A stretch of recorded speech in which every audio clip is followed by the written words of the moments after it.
చెప్తారు. ఒక బ్రహ్మాస్త్రం లాంటిదే వేరే ఒక అస్త్రం ప్రయోగిస్తే వెళ్ళిపోతే, మనం సాక్షాత్తుగా బ్రహ్మముని ఆరాధిస్తున్నాం.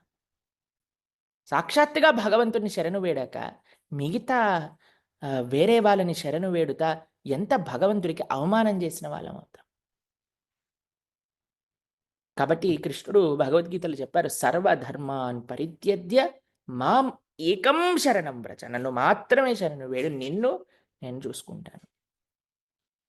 ఎప్పుడైతే మనకు ఆ భావన హృదయంలో ప్రస్ఫుటం అవుతుందో, అప్పుడు మనకి చాలా అంటే చాలా ఆ భగవంతుడి పట్ల ప్రేమను మనం అనుభూతి పొందగలుగుతాము. మీకు చిన్న విషయం చెప్పి ముగిస్తాం మేము. ఒక ఫ్లైట్ వెళ్తుందటండి. చాలా పెద్ద లాంగ్ ఫ్లైట్, చాలా అవర్స్ ఆఫ్ జర్నీ. మీరు ఫ్లైట్‌లో కొన్నిసార్లు చూసారనుకోండి, టర్బులెన్స్ వస్తుంది. తెలుసు కదా మీకు, మొత్తం ఫ్లైట్ అంతా అని ఇదైపోతుందనమాట. కొన్ని చోట్ల చాలా సీరియస్ టర్బులెన్సెస్ వస్తాయి. ఎంత సీరియస్ అంటే కొన్నిసార్లు ఎమర్జెన్సీ ల్యాండింగ్ చేయాల్సొస్తుందనమాట. కొన్నిసార్లు ఫ్లైట్ క్రాష్ కూడా అయిపోతుంది టర్బులెన్స్ వల్ల.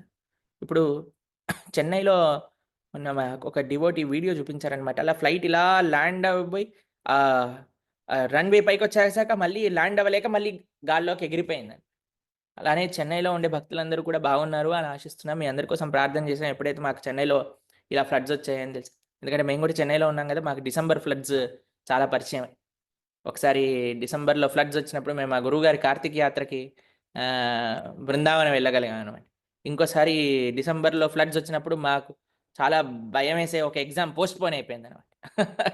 కాబట్టి ఏదన్నా మ ఏది చేసినా సరే భగవంతుడు మనకు మంచికే చేస్తాడు అని కొన్ని నిరూపణమైన లక్షణాలుంటాయి. సరే ఏం మాట్లాడుతున్నాను నేను? ఫ్లైట్. ఫ్లైట్ ఎంత టర్బులెన్స్‌లోకొచ్చింది అనంటే, మొత్తం అందరికీ కూడా వార్నింగ్ ఇష్యూ చేసేసారనమాట. ఎమర్జెన్సీ ల్యాండింగ్ అవ్వచ్చు, ఏదైనా అవ్వచ్చు, అందరూ జాగ్రత్తగా ఉండండి అంటారు. అందరూ ఒకటి ఏడుపులు, అమ్మో! మా పిల్లల్ని వదిలేసి వచ్చేసాము, మాకు ఈ పనులను వదిలేసి వచ్చేసాము, రేపు మేము పోతామా ఏంటి అని అందరూ ఏడుపులు ప్రారంభం చేశారు. మొత్తం అందరూ కూడా ఈ గట్టిగా అరుస్తున్నారు, దేవుడికి ప్రార్థన చేస్తున్నారు, కాపాడండి అది ఇది అని ఫ్లైట్‌లో ఉంటే అంతా గందరగోళం మొత్తం. కానీ ఒక సీట్ దగ్గర ఒక చిన్న పాప అలానే కూర్చొని, ఇలా నవ్వుతూ వీళ్ళందరిని పిచ్చోల్లా చూస్తుందట. అయితే పక్కనే ఉండే ఆవిడ ఆశ్చర్యపోయి, ఏంటబ్బా ఈవిడ ఇలా చూస్తుంది? ఏం భయం లేదు. ఇంత చిన్న పిల్ల, అందరూ గోల పెడుతున్నారు. పెద్దోళ్ళందరూ పైకి పరిగెత్తా, ఇటెళ్ళా, ఏమైంది? అది, ఇది అని ఎంత కంగారు చేయటం.